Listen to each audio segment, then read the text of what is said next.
Hello everyone, how are you? I am your teacher. You can call me Mr. Rumi. I will answer some important questions which will be very helpful for you. So I welcome you on my channel Class Beta where we will be discussing question. Which action would you take first? Reinstall the operating system, run an antivirus scan, pay the ransom to recover the data, disconnect the PC from the network, restore files from backup. Your manager asks you to get details on a computer crash.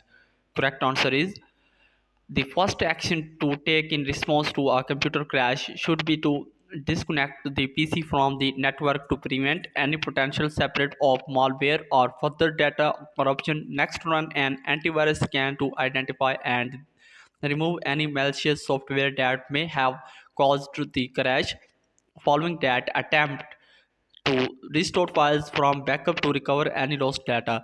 Reinstall the operating system may be necessary if the issue persists after running the antivirus scan.